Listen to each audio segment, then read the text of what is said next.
హెబ్రీలకు రాసినటువంటి పత్రిక. బైబిల్ అందరు తీయండి. హెబ్రీలకు రాసినటువంటి పత్రిక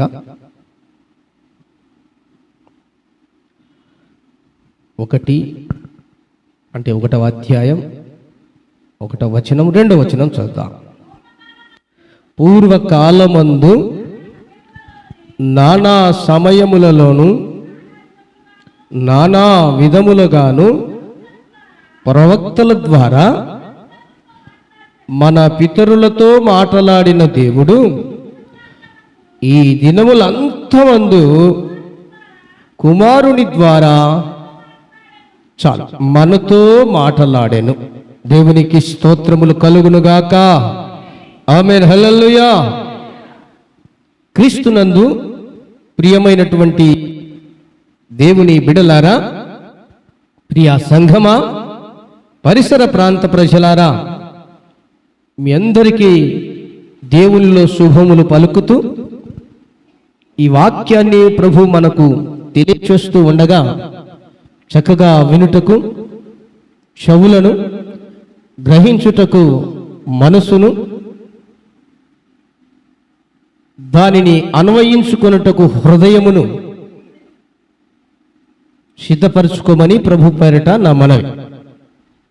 పూర్వకాలమందు నానా సమయములలోను నానా విధములుగాను ప్రవక్తల ద్వారా మన పితరులతో మాట్లాడిన దేవుడు ఈ దినములలో అంతమందు కుమారుని ద్వారా మనతో మాట్లాడెను.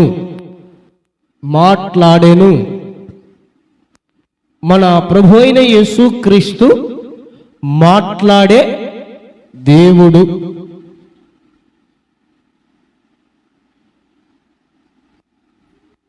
ఆనాడు పూర్వకాలాలలో ఆదాము హవ్వలతో మాట్లాడినాడు. ఆనాడు నోవాహుతో మాట్లాడాడు. అబ్రహాముతో దేవుడు మాట్లాడినాడు. మోషేతో దేవుడు మాట్లాడాడు. ఏలియాతో దేవుడు మాట్లాడాడు. పేతురుతో దేవుడు మాట్లాడాడు. పౌలుతో కూడా దేవుడు మాట్లాడాడు. వీరే కాదు, భక్తులందరితో కూడా, ఎస్పెషల్లీ వీరితో సూటిగా ముఖాముఖిగా మాట్లాడిన మాటలు ప్రతి వారితో దేవుడు మాట్లాడాడు.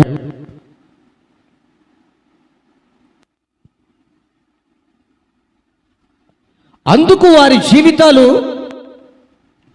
వారి ఆత్మీయ జీవితాలు, దైనందిక జీవితం చాలా అద్భుతమైన రీతిలో నడిపించబడినట్లు, కొనసాగించబడినట్లు మనం పరిశుద్ధ గ్రంథములో చక్కగా చదివితే మనకు తెలిసిపోతుంది. ఈ రోజుల్లో మనమున్నట్లే ఆ రోజుల్లో వారు ఉన్నారు. ఈ రోజుల్లో మనకెదురవుతున్న ఆ ఇబ్బందులే ఆ రోజున ఇబ్బందులు ఎదురయ్యాయి. ఈ రోజున మనకున్న శ్రమలే, సమస్యలే ఆ రోజున వారికి ఆ శ్రమలు, సమస్యలు ఉన్నాయి. ఈ రోజున మనకున్న ఈ ప్రతికూల పరిస్థితులే ఆ రోజున కూడా ప్రతికూల పరిస్థితులు ఎదురయ్యాయి. ఈ రోజున మానవులముగా, మనుషులముగా మనమున్నట్లే ఆ రోజున వారు కూడా ఉండిన వారే. అయితే దేవుడు ఆ రోజున వారితో మాట్లాడాడు. మరి ఈ రోజున నీతో మాట్లాడా? నీతో నీతో నీతో నీతో తలెత్తుకోండి. నీతో మాట్లాడా? ప్రభు మనతో మాట్లాడా? ఆయన స్వరం మనం విన్నామా? నీ స్వరము వినిపించుమయ్యా నీ దాసుడాలకించున్. పాట పాడుతున్నాం. యేసయ్యా నీ స్వరాన్ని వినిపించు, నీ దాసుడునైన నేను ఆలకిస్తాను. యేసయ్యా నీ స్వరాన్ని వినిపించు, నీ దాసురాలునైన నేను ఆలకిస్తాను అని పాట పాడుతున్నాం. మంచిదే. మరి మీరు ఎప్పుడైనా ఆ ప్రభుని స్వరాన్ని విన్నారా? ఎంతమందికి అనుభవం ఉంది? ఇట్టి అనుభవంలో ఎందరూ నడుస్తున్నారు? ఉంటే మీ కుడి చేయి రై చేయండి. ఇదిగో దేవుడు నాతో మాట్లాడినాడు, ఆయన స్వరాన్ని నాకు వినిపించాడు అన్నవారు ఉంటే మీ కుడి చేయి పైకెత్తండి. కోన్ బీనై ఎవరు?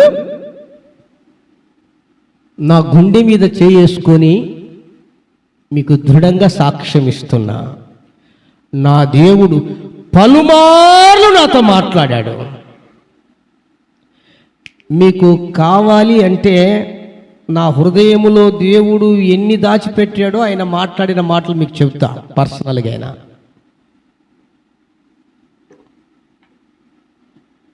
ఒకప్పుడు నేను మీతో ఇలాగ చెబుతూ ఉన్నప్పుడు, ప్రారంభ దశలో నాతో కొందరు చెబుతూ ఉన్నప్పుడు, చర్చికి వెళ్ళినప్పుడు కొంతమంది దేవుని బిడ్డలు చెబుతున్నప్పుడు నేను కూడా అంతగా చెవి పెట్టి మాట్లాడతాడంటే అంతగా నమ్మలే.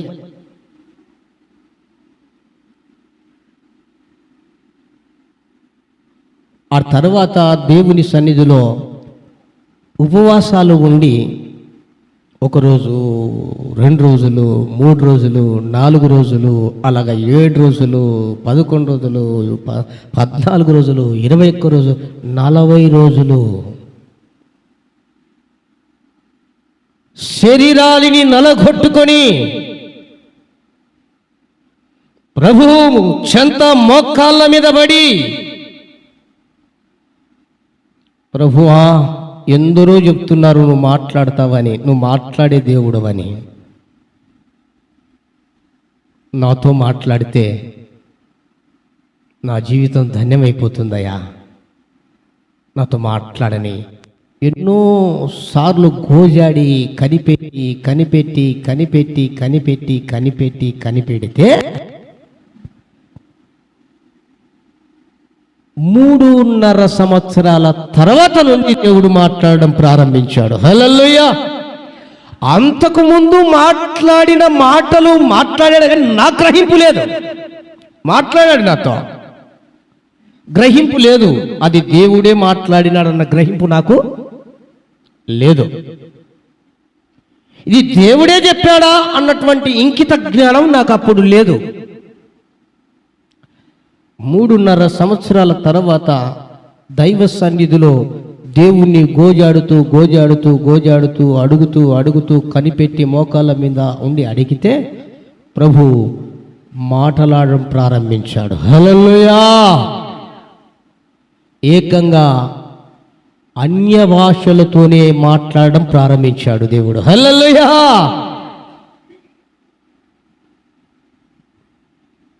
అంతకుముందు నేను చెప్పాను కదా, నాకు అంత గ్రహింపు లేదని, అంత ఇంకిత జ్ఞానం లేదు, ఆలోచన శక్తి లేదు. నోట్ల నుంచి వస్తున్నాయి మౌనంగా. ఎవరైనా ఏమైనా చూస్తే వింటే గనక వీడేంద్ర విచిత్రంగా మాట్లాడుతున్నాడు అనుకుంటారని నోటిని కట్టేసుకున్నా. అన్న భాషలు మాట్లాడడానికి కూడా సిగ్గుపడ్డా. దేవుడు నాతో మాట్లాడినాడని చెప్పుకోవడానికి కూడా అంటే తెలియదు. ఒకవేళ నేను అంటున్నా, ఇలాంటి అనుభవాల్లో కూడా బహుశా మీరు ఉండొచ్చు, తెలియని స్థితిలో మీరు ఉండొచ్చు, గ్రహింపు లేని స్థితిలో ఉండొచ్చు, అనుభవాలను అర్థం చేసుకోవటంలో మీరు విఫలమై ఉండవచ్చు. ఈ రోజున ఆ రోజున మాట్లాడిన ఆ దేవుడే ఆదాము హవ్వలతో, నోవాహుతో, ఏలియాతో, అబ్రహాముతో, మోషేతో, పేతురుతో, పౌలుతో మాట్లాడిన దేవుడు, నాతో మాట్లాడిన దేవుడు నీతో కూడా మాట్లాడటానికి సంసిద్ధంగా ఉన్నాడు. హల్లెలూయా! నువ్వు ఆయన మాట వినటానికి, ఆయన స్వరం వినటానికి సిద్ధంగా ఉన్నావా?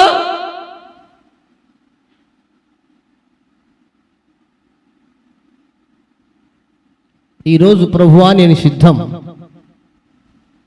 నువ్వు మాట్లాడితే నేను ఆలకించటానికి, నీ స్వరం మెల్లనైన స్వరం, చల్లనైన స్వరం నేను వినడానికి సిద్ధంగా ఉన్నానయ్యా అని చెప్పగలిగితే మీరు దేవుడు ఇప్పటి నుంచే నీతో ప్రారంభిస్తాడు. హల్లెలూయా, హల్లెలూయా, ప్రారంభిస్తాడండి. దానికి దేవుని స్వరాన్ని, దేవుని మాటను వినటానికి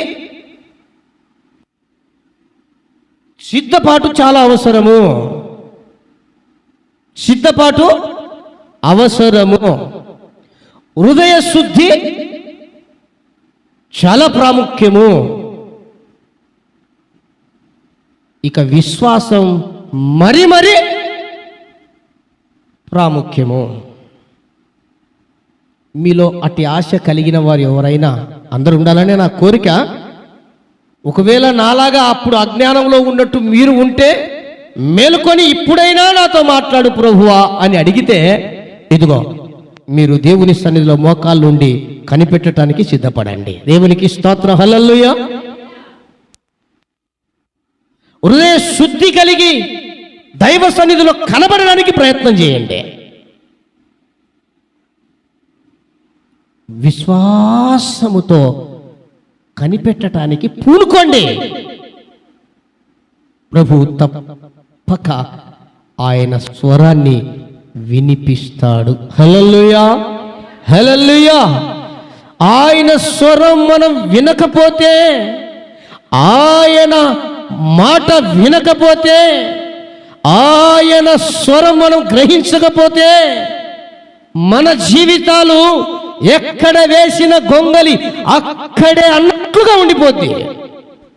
అది ఆధ్యాత్మికంగా కావచ్చు, లేదా శారీరకంగా కావచ్చు, లేదా మానసికంగా కావచ్చు, లేదా ఆర్థికంగా కావచ్చు, లేదా ఆరోగ్యంగా కావచ్చు, లేదా ఏ విధమైన నీవు అభివృద్ధిలోనికి రావాలంటే, గ్రోత్ మనలో ఉండాలంటే, దినదినాభివృద్ధిలోనికి మనం ముందుకు కొనసాగాలంటే దేవుడు నీతో మాట్లాడితే తప్ప నీ వల్ల కాదు అన్న విషయాన్ని నేను తెలియచేస్తున్నాను. గ్రహించు.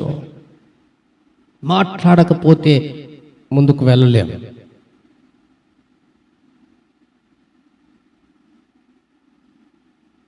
ఆ రోజున ఎవరినైనా చూసుకోండి, మీరు భక్తులను పరిశుద్ధ గ్రంథంలో మీరు చదువుతూ వస్తున్నప్పుడు దేవుడు ఎవరితో మాట్లాడాడో వారి జీవితం ఆ క్షణము నుంచే విప్లవాత్మకముగా మార్చబడినట్లు చూస్తాం. పెనుమార్పు.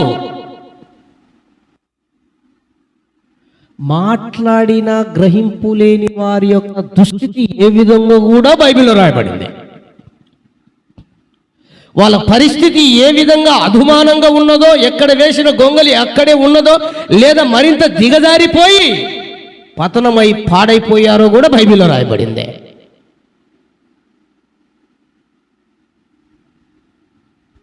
మన ఆత్మీయ జీవితం లేక వ్యక్తిగత జీవితం కట్టబడాలన్నా, కుటుంబ వ్యవస్థ కట్టబడాలన్నా, సంఘ పరిచర్య కట్టబడాలన్నా, ఈ సమాజంలో మనం క్షేమంగా నడిపించబడాలన్నా దేవుడు మనతో మాట్లాడాలి. అందుకు నీవు దేవుని స్వరం వినటానికి సిద్ధంగా ఉన్నావా? ఒకవేళ నేను సిద్ధంగా ఉన్నా ప్రభువా అని నువ్వు అంటే కనిపెట్టడానికి ఈ క్షణమునుందే, హృదయ శుద్ధితో ఈ క్షణమునుందే, విశ్వాసముతో ఈ క్షణమునుందే నేను కాచుకొని నీ సన్నిధిలో నేను అడుగుతున్నాను, ప్రభువా నాతో నువ్వు మాట్లాడాలి. నువ్వు మాట్లాడకపోతే నేను బ్రతకలేను, నువ్వు మాట్లాడకపోతే నేను జీవించలేను, నువ్వు మాట్లాడకపోతే ఒక్క అడుగైనా ముందుకు వేయలేను. నీవు మాట్లాడాలి, నేను అడుగు వేయాలి. నీవు మాట్లాడాలి, నేను బ్రతకాలి. నీవు మాట్లాడాలి, నేను ముందుకెళ్ళాలి. లేకుంటే నాకు గత్యంతరం ఏది లేదు ప్రభువా అని అడిగితే తప్పక ఆయన మాట్లాడతాడు. హల్లెలూయా, హల్లెలూయా. మరొకసారి చెప్తున్నా, ఆయన మాట్లాడకపోతే మీ జీవితం ఫ్రూట్ఫుల్గా ఉండదు, ఫలభరితంగా ఉండదు. పరిపక్వత చెందినటువంటి విశ్వాసులుగా చలామణి కాలేరు. యాక్షన్ ఉండొచ్చు, నటన ఉండొచ్చు, పైకి భక్తులమని పిలిపించుకోవచ్చేమో కానీ అంతరంగంగా దేవుని దృష్టిలో నిజముగా ఈయన నా భక్తుడు, ఈమె నా భక్తురాలు,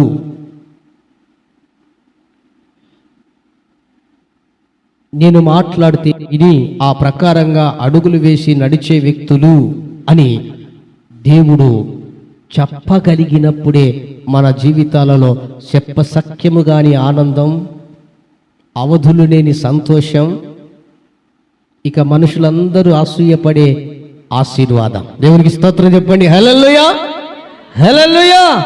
ఆ రీతిగా దేవుడు మనకు సహాయం చేస్తాడు. కనుక మనం కనిపెట్టాలి. ఎందుకంటే ఆయన సన్నిధిలో కనిపెట్టుకుని వారు ఏ ఒక్కరూ సిగ్గునొందరు అని కీర్తనాకారుడు అంటాడు. యెషయా ప్రవక్త అంటాడు, యెహోవా కొరకు ఎదురు చూచువారు నూతన బలము పొందుదురు అని అంటాడు. కనిపెట్టాలి. అందుకని యేసుక్రీస్తు ప్రభుల వారు శరీరధారిగా ఈ భూలోకములో జీవించి చక్కగా అనేకులతో ఆయన మాట్లాడి అనేక స్వస్థత కార్యాలు జరిగించి అనేక మేళ్లతో మనిషి యొక్క పాపముల నిమిత్తమై, మానవుని యొక్క పాప దోషముల నిమిత్తమై ప్రాయశ్చిత్తము కొరకు తాను కలవరి శిలువకు ఎక్కవలసి వచ్చింది, రక్తం కార్చవలసి వచ్చింది, ప్రాణం పెట్టవలసి వచ్చింది.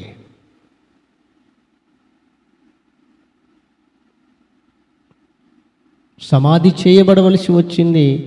తిరిగి లేచి సజీవునిగా ప్రత్యక్షపరుచుకున్నాడు.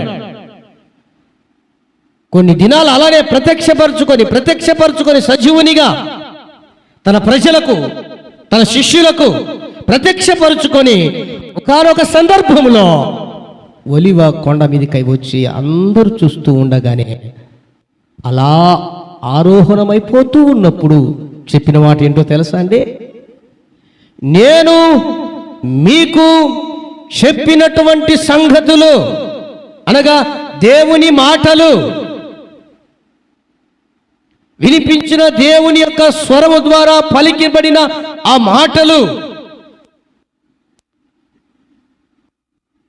మీలో ఫలించాలి అంటే, మీరు శక్తివంతులుగా ఉండాలి అంటే, మీరు ఈ లోకములో భూలోకములో భూదిగంత నివాసుల వరకు నాకు సాక్షులై ఉండాలంటే, నా సువార్త మీరు ప్రకటించాలంటే మీరేం చేస్తారు? ఏం చేస్తారు మీరు?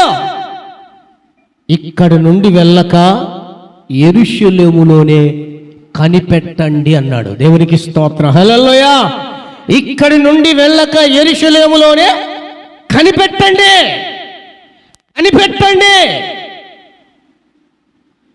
అందుకు ఆ కనిపెట్టిన తర్వాత దేవుడు చేసిన గొప్ప కార్యాలు, అద్భుత కార్యాలు, ఆయన చేసినటువంటి ఆ గొప్ప భీకరమైన కార్యాలు దేవుని సన్నిధిలో కనిపెట్టక ముందు నానా విధాలు మాట్లాడాడని చెప్పాం కదా మూలవాక్యంలో. నానా విధాలుగా నానా సమయాలలో మాట్లాడాడు. ఆ పూర్వకాలం కూడా మాట్లాడాడు. అయితే వీటికి వాటికి చాలా వ్యత్యాసం. ఒకవేళ పేతురునే తీసుకుందాం. వెంబడించునంటే వెంబడించాడు, కానీ కొంతకాలం దేవునితో వెళ్ళి వాయి బాబోయ్ నాకు చేత కావట్లేదని చెప్పి తిరిగి చేపల పట్టడానికి వెళ్ళిపోయాడు.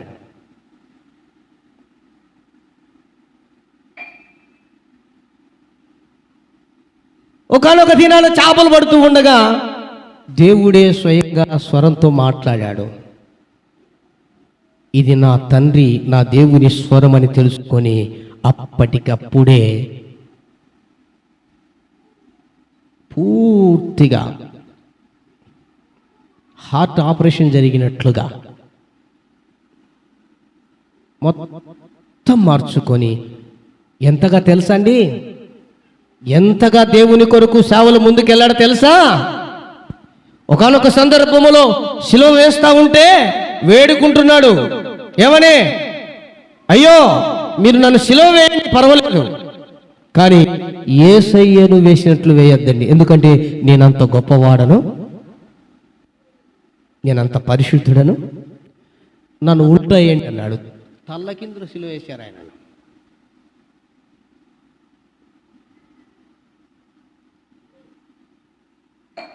ప్రియ దేవుని బిడ్డలారా, పౌలును ఆలోచన చేయండి. పౌలు కూడా దేవుని నమ్ముకున్నాడు, ధర్మశాస్త్రాన్ని అనుసరిస్తున్నాడు, మత సంప్రదాయములో బాగా గరిష్టతో ఉన్నాడు. కానీ ఒకానొక దినాన సౌలా సౌలా దేవుడే స్వరం వినిపిస్తే అటు తర్వాత నుండి తన జీవితం ఎలా మార్చబడిందో మనకు బాగా తేట తెల్లగా పరిశుద్ధ గ్రంథం తెలియచేస్తుంది అండి. ఆయన ధనికుడు, ఉన్నత కులం, ఉన్నత మతం, బాగా సంపన్నుడు, విజ్ఞుడు, పండితుడు. ఏమండి, ఏ దాంట్లో కాస్తైనా కొదవలేనటువంటి వ్యక్తి పౌలు సౌలుగా ఉన్నప్పుడు. అయినా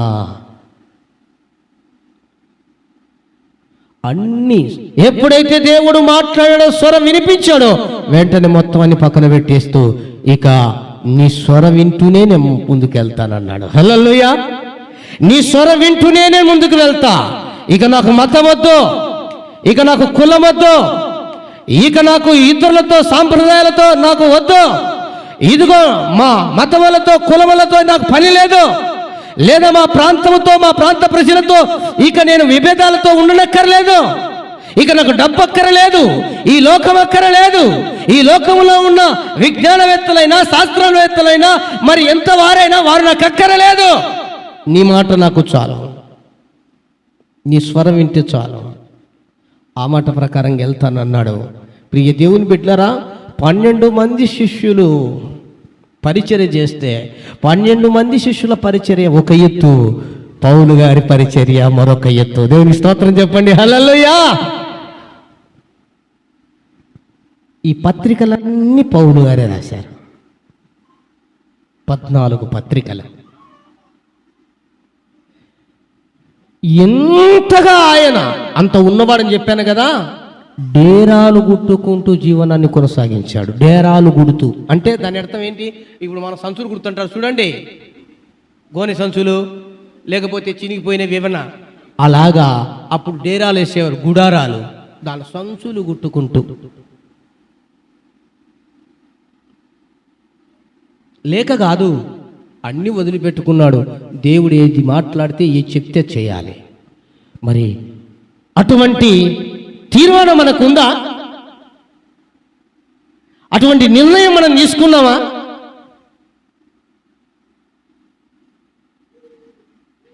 తీర్మానం లేదు, నిర్ణయం లేదు. అందుకై కనిపెట్టవలసిన ఆ సమయం నీకు దొరకట్లా, అంతకంటే హృదయ శుద్ధి లేదు, అంతకంటే విశ్వాసం రోజు రోజుకు కనపరచలేకపోతున్నావు. అందుకేనేమో ప్రభు నీతో మాట్లాడలేకపోతున్నాడు. బహుశా అందుకేనేమో ప్రభు స్వరం నువ్వు వినలేకపోతున్నావు. ఆయన మాట్లాడుతున్నాడు, నువ్వు వినలేకపోతున్నావు. బహుశా అందుకేనేమో నువ్వు ఎలా ముందుకు వెళ్ళాలో ఆశీర్వాదకరంగా ఇంకా తడబడి తడబడి తడబడి తడబడి తడబడి కిందబడి పైనబడి తప్పటడుగులు వేసుకుంటూ అటు ఇటు ఇటు అటు ఇంకా అలానే ముందుకెళ్తున్నావేమో. ఇప్పుడైనా ప్రేమ కలిగిన దేవుడు, నేను మాట్లాడతాను నా కుమారుడా అంటున్నాడు. హల్లెలూయా! నా కుమార్తె, నేను మాట్లాడతాను నీతో. నా స్వరం వినిపిస్తా, విను, నా కుమారుడు విను. ఇక్కడ మరొక మాటను జ్ఞాపకం చేస్తున్నా. చాలా వరకు ప్రార్థనలు చేస్తారు చాలామంది. గంటల తరమి కూడా చేసే వాళ్ళు కూడా లేకపోతే, మరికొంత 3 ముక్కలు చేసేవారు కూడా లేకపోతే, సరే ఏది ఎట్లా చేసిన ప్రార్థన చేస్తారు, వెంటనే దులుపుకొని వెళ్ళిపోతారు.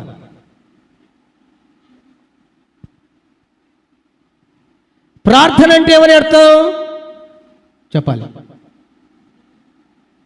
చెప్పాలి చెప్పాలి నేను చాలా సందర్భాల్లో చెప్పిన, మీరు మౌనంగా ఉంటే కుదరదు, కొరడా తీసుకోవాల్సింది వస్తుంది. ప్రార్థన అంటే దేవునితో మనం మాట్లాడడం, నువ్వు మాట్లాడడం ప్రార్థన అంటే. మరి దేవుడు మాట్లాడడం అంటే ఏంటి? ప్రార్థన ద్వారా దేవునితో నువ్వు మాట్లాడుతున్నావు, మంచిదే. మరి దేవుడి నీతో మాట్లాడడం అంటే ఏంటి? దేవునికి స్తోత్రం, దేవుని వాక్యము ద్వారా దేవుడు మనతో మాట్లాడతారు, అవునా? దేవుని వాక్యము ద్వారా ప్రాముఖ్యమైనది అయితే ఇంకా ఉన్నాయి. ఏంటి? ఆత్మ ప్రేరణ ద్వారా మాట్లాడతాడు దేవుడు, మాట్లాడతాడు. కళల ద్వారా దేవుడు మాట్లాడతాడు, స్వప్నముల ద్వారా దేవుడు మాట్లాడతాడు, దర్శనముల ద్వారా దేవుడు మాట్లాడతాడు, మన మనస్సాక్షి ద్వారా దేవుడు మాట్లాడతాడు. ప్రైజ్ గాడ్, హల్లెలూయా. మన మనస్సాక్షి ద్వారా దేవుడు మనతో మాట్లాడతాడు. నానా విధములుగా అంటే అదే, నానా సమయాల్లో అంటే ఆ సమయానికి, ఏ సమయానికి ఆ సమయానికి. ఆనాడు దర్శించి స్వరాన్ని వినిపించి ఈరోజు కూడా మాట్లాడుతున్నాడు. నేను ఇంకొక అడుగు ముందుకేసి చెప్తున్నా, అంటే నా అనుభవంలో నేను గ్రహించింది, నీ పక్కనున్న విశ్వాసి ద్వారా కూడా నీతో మాట్లాడతాడు. నీ పక్కనున్న నీ విశ్వాసి, ఆమె ఎంత భక్తురాలా, ఆయన ఎంత భక్తుడా, అది పక్కన పెట్టేసాయి. కానీ నువ్వు భక్తురాలు అయితే, నువ్వు భక్తుడు అయితే, ఆ అవతల వ్యక్తి భక్తుడైనా భక్తురాలు కాకపోయినప్పటికీ నీతో మాట్లాడతాడు దేవుడు. నా అనుభవంలో నేను రుచి చూశావే. ఇంకొక మాట చెప్పనా, అన్యుల ద్వారా కూడా దేవుడు మాట్లాడతాడు. దేవునికి స్తోత్రం, హల్లెలూయా. ఏమి ఎరుగనటువంటి వారి ద్వారా కొన్ని సందర్భాల్లో ప్రార్థన చేసుకొని ముందుకు వెళ్తా ఉన్నప్పుడు వారు దేవుని గురించి తెలియదు, కానీ ఆ వెళ్తూ ఉన్నప్పుడు ఖచ్చితంగా ఆ సిచ్యువేషన్ బట్టి అన్యుల ద్వారా కూడా దేవుడు మాట్లాడతాడు. ఎన్నో అనుభవాలు. ఒకసారి ఒక ఆయన పుల్లారెడ్డి అన్నటువంటి ఉన్న పెద్ద ఆయన గుంపురమాన్ దిన్నే, మేము అక్కడికి సువార్తకు వెళ్ళాము. తర్వాత చిన్న సంఘం కూడా ఏర్పాటు చేసి ఉంటుంది. అక్కడికి వెళ్తూ ఉన్నప్పుడు అప్పుడు ఆయన మాట్లాడిన మాట చెప్పనా? అయ్యా, మీరు నాకంటే చాలా చిన్నవారు, అయినా నాకు తోచింది చెప్తున్నా అన్నాడు. అయ్యా చెప్పండి, దాన్నే ఉంది, మీరు పెద్దవారు, చెప్పండి అయ్యా అన్న. మీరు ఇక్కడ పల్లెలో చేసే పరిచర్య కాదండి, పట్టణాలకు వెళ్ళే పరిచర్య అన్నాడు. ఎప్పుడు? ఇది 2024 కదా, 2003 సంవత్సరాల క్రితం, సారీ 23 సంవత్సరాల క్రితం. ఒక్క సంవత్సరం అక్కడికి వెళ్ళా. అప్పుడే ఆయన నాతో మాట్లాడు. కానీ ఈ మట్టి బుర్రకు అంతగా అన్యుడైనా ఈ రోజున నేను దాన్ని దృఢపరుచుకుంటున్నా. నిజమే, అది ఎట్లా చూడండి, అద్భుతం. అది వివరిస్తే చాలా టైం పడుతుంది. అయితే మాట్లాడతాడు. ఆయన భక్తి ఉంది అంటే లేదు, అయినా నాతో మాట్లాడినాడు. దేవుడు మాట్లాడిచ్చాడు ఆయన ద్వారా నాతో, దేవుడు పలికించాడు ఆయన ద్వారా నాతో. ఇలా ఒక్కొక్కటి చెప్తే చాలా చాలా చాలా చాలా ఉన్నాయి. ఆ పక్కనే సెటిలర్స్ ఈ గుంటూరు విజయవాడ ప్రాంతం నుంచి వలస వచ్చి ఎన్నో దినాల నుంచి మా ఏరియాలో చాలా నగర్లు ఉన్నాయి, కాలనీలు ఉన్నాయి. అక్కడ వాళ్ళు మాత్రమే ఉంటారు. ఆ చోటికి ఒకసారి సువార్తకి వెళ్తే ఒక స్కూల్లో బాక్సులు పెడితే ఆ బాక్సుల దగ్గరికి వచ్చి ఆ సువార్త చెప్పకూడదని చెప్పేసి వాదించి బాక్సులను కాలుతుందన్నాడు. సరే అని చెప్పి మేము చిన్నగా సర్దుకుంటుంటే ముసలాం వచ్చి పాప వృద్ధాప్యంలో ఉన్న వయస్సులో ఉన్న తల్లి మా ఇంటి దగ్గర విడుదలంటే వెళ్ళాం. అక్కడ ప్రార్థన అయిపోయింది. మరుసటి రోజు ఆయన కాలు పడిపోయింది, మిడిల్ ఏజే పడిపోయింది. ఆ చోటికి మా సంఘంలో ఉన్నటువంటి 2-3 విశ్వాసులు వెళ్ళేవారు, పనులకు వెళ్ళేవాళ్ళు అంతా అక్కడికి వెళ్ళారు. వెళ్తే అక్కడ ఉన్నటువంటి అతను వీళ్ళు వస్తున్నప్పుడు చూసి పిలిచి, అక్కడ రాండి, మీకు దండం పెడుతున్నాను, నేను పొరపాటు చేశాను, తప్పు చేశాను, సువార్త చెప్తుంటే ఇలాగ పాస్టర్ని తిట్టాను, బాక్సులు కొట్టాను, ఇలా నా కాలు పడిపోయింది, దయచేసి నా కోసం ప్రార్థన చేయండి, ఆ పాస్టర్ గారిని వచ్చి ప్రార్థన చేయమండి అని అన్నాను. మేము ఆన్లైన్ ప్రేయర్లో భారంగా ప్రార్థన చేశాం. ప్రభువా, అక్కడికి వెళ్ళింది మీరు రక్షించడానికే కానీ శిక్షించడానికి కాదు. మేము సువార్త ప్రకటించింది కూడా రక్షణ వాళ్ళు పొందాలనే కానీ శిక్ష పొందడానికి కాదు. నిజమే, వారికి తెలియదు, క్షమించు నాయన అని ప్రార్థన చేశాం. వితిన్ 3 డేస్లలో ఆయన కాలు చిన్నగా, ఆ చచ్చుబడిన కాలు బాగుంది. దేవునికి స్తోత్ర. హల్లెలూయా, హల్లెలూయా. తర్వాత నెల తర్వాత అదే పనిగా అతను మమ్మల్ని పిలిపించి అదే చోట సువార్త ప్రకటించేటట్లుగా దేవుడు చేశాడు. హల్లెలూయా.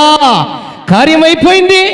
అయిపోయిన తర్వాత ఇక మేము వెళ్తున్న సందర్భంలో ఆయన 2 చేతులు దండం పెట్టి, నన్ను క్షమించండి, మంచిదయ్యా, ఏం మాకు ఆ విషయం ఏం లేదు, ఏమి ఉద్దేశం ఏం లేదు. ఓకే, దేవునికి స్తోత్రం, ఇప్పుడైనా మీరు తెలుసుకున్నారని. లేదయ్యా, మీరు భోంచేసి వెళ్ళాలి, బలవంతం చేశాడు. భోంచేస్తూ మాట్లాడుతున్నప్పుడు అతను అంటున్న మాట,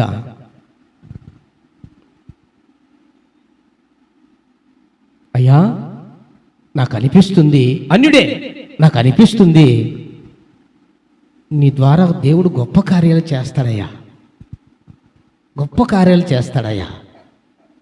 ఎప్పుడు? ప్రారంభ దశలో జరిగినటువంటి సంభవించిన సంగతులు ఇవి. రాను రాను దేవుడు చేస్తున్న కార్యాలను బట్టి నాకు ఆ సంఘటన జ్ఞాపకం వస్తూ ఉంది. హల్లెలూయా. నేను అంటాను, అదే అన్యులతో మాట్లాడతాడు, నీ పక్కనున్న వారితో మాట్లాడతాడు, విశ్వాసితో మాట్లాడతాడు, నీ శత్రువుతో కూడా దేవుడు మాట్లాడిస్తాడు. హల్లెలూయా. నమ్ముతారా?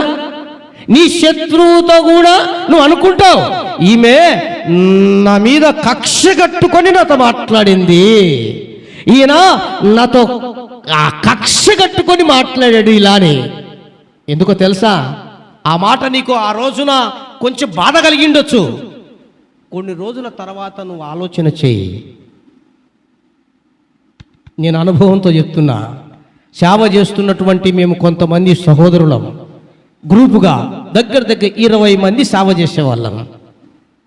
ప్రతి శుక్రవారం, అప్పుడు కూడా ఆటో వేసేవాడిని, ఆటో వాళ్ళే 20 మంది ఆటోలు తీసుకొని పోయి చెరువు కట్టన ఉపవాసాలు ఉండి ప్రార్థన చేసి వచ్చేవాళ్ళం. ప్రతి ఎవరీ సండే సువార్తకి వెళ్ళేవాళ్ళం. సంఘం లేదు. అలా కాలక్రమేణా జరుగుతా ఉంది. సమస్యలు ఎక్కువైతూ వస్తున్నాయి. శ్రమలు పూర్తిగా చుట్టుకొని పీకల దాకా వచ్చాయి. ఇక బాధలతో ఈ గుండె భరించలేకపోతుంది. ఆ కష్టాలకై ఈ మనసు ఓర్చుకోలేకపోతుంది. ఏమి చేయాలో ఎటు తోచట్లేదు, ఎక్కడికి వెళ్ళాలో, ఎట్లా వెళ్తే నా జీవితం ముందుకు వెళ్తే బాగుపడుతుందో, సేవ చేయగలడో నాకు అర్థం కావట్లా. మా గ్రూపులో ఉన్నటువంటి మేము, ఎందుకంటే నేను అన్యుడను, విగ్రహారాధికుణ్ణి, నాకంత దేవుని వాక్యం గురించి కానీ దేవుని గురించి కానీ పెద్దగా తెలియదు. అయితే నామకార్థంగా ఉండినటువంటి వ్యక్తి ఉన్నాడు మాకు, నా క్లాస్మేటే. అతనికి నామకార్థంగా ఉన్నాడు కాబట్టి పరిస్థితులు అంటే మోరల్గా కొన్ని విషయాలు తెలుసు. పాట అంటే ఏంది, ప్రార్థన అంటే ఏంది, వాక్యం అంటే ఏంది, లేకపోతే ఎవరితో ఎట్లా కొంతవరకు. సో ఆయనను మేము పెద్దగా అంటే బ్రదర్గా ఉంచుకొని అట్లా ఆయనను ముందు పెట్టుకొని మేము వెనక్కి నడుస్తూ ఉంటేమి. ఒకరోజు నంద్యాల ఎస్బీసీ గ్రౌండ్లో కూర్చున్నాం, ప్రార్థన చేసుకుంటున్న తర్వాత మా బాధ ఏంటో మేము చెప్తున్నాం, మా వేదన ఏంటో మేము చెప్తున్నాం, మా కన్నీరేంటో మేము కారుస్తున్నాం. ఆ సందర్భంలో అతను అన్న మాట ఏంటో తెలుసా? నీ ద్వారా ఈ మినిస్ట్రీకి ఏం లాభం వచ్చింది, ఈ పరిచర్యలో నీ ద్వారా ఏమి ఒరిగింది? ఆ మాట నాకు గుండెల్లో గుణపంలా గుచ్చుకుంది. 3.5-4 సంవత్సరాలు 10 పైసలు ఆశించకుండా పరిచర్య చేశా. ఇట్లాంటి పని డే అండ్ నైట్, అది చిన్నదైనా పెద్దదైనా, కసు ఊడ్చేక నుండి వాక్యం చెప్పేంత వరకు. డ్రైవర్ నేనే, వాక్యం చెప్పేది నేనే. వాళ్ళు పాడుతూ ఉంటే అది కాంగో డ్రమ్ము కొట్టేది నేనే, వాక్యం చెప్పేది నేనే. అన్ని ఆలంశాలు. నా ప్రియ దేవుని బిడ్డలారా, ఆ సమయాన ఆయన మాట అన్నాడు. ఎందుకో తెలుసా? ఒకరోజు నేను నంద్యాల ప్రాంతంలో చుట్టుపక్కల ఉన్న ఆ ఊరికి వెళ్ళి సువార్తకి వెళ్తే, అక్కడ నా ఆటో తీసుకొని వెళ్తే ఆ చోట ఆ కుటుంబం వారు ఒక 100 క్వింటాలు అంటామే, అదేమంటారు మూట పెద్దది ఒడ్లు ఎత్తిచ్చారు, వేసిచ్చారు, పరిచర్యకు వాడుకోండి అని. అవి మేము నమ్మకంగా ఆయనకు తీసుకొని పోయి ఇచ్చాం. ఆయన భార్య మరుసటి రోజు జిన్నుకి వేసుకున్నారు, పట్టించుకొచ్చుకున్నారు. ఆ తర్వాత అన్నారు, బియ్యం చాలా తక్కువ వచ్చాయి, అన్ని తాళ్ళవే తెచ్చారు అవి అన్నారు. సరే, నేనేం చేసేది, నేను తయారు చేశానా అనుకొని అట్లా నాన్న అన్నా. వాస్తవానికి ఇదిగో మీరు 4 సంవత్సరాల నుంచి నాతో తిరుగుతున్నారు, మీకు ఏమైనా ఇదిగో మీకు ఒక దాన్ని ఏమంటారండి, ఒక చిట్టెడు, ఒక గ్లాస్ అనకపోని పైపిచ్చు. మేము ఎక్కడ పోయినా కూడా 10 రూపాయలు కానుకొచ్చినా ఆయన చేతుల్లో పెట్టేవాళ్ళం. ఎందుకని? ఖర్చులు ఉంటాయి, మినిస్ట్రీకి పరిచర్యకు ఖర్చులు ఉంటాయి, దారి ఖర్చులు ఉంటాయి, పెట్రోల్ ఖర్చులు ఉంటాయి. అందరికి వచ్చేవారికి కూడా కొన్ని వారికి కనీసం మనం ఎంత బిర్యానీ తినకపోయినా కనీసం బొరుగులు మిక్చర్ అన్న తినిపించి కొంచెమైనా వాళ్ళకు అలాంటి కొన్ని ఉంటాయి, నాకు తెలుసు అవి. అందుకు ప్రతి పైసా నుండి మేము అప్పగించాం. లాస్ట్కు ఆ మాట అనే లోపల ఈ చిన్ని గుండె తట్టుకోలేకపోయింది. దేవునికి స్తోత్రం, హల్లెలూయా.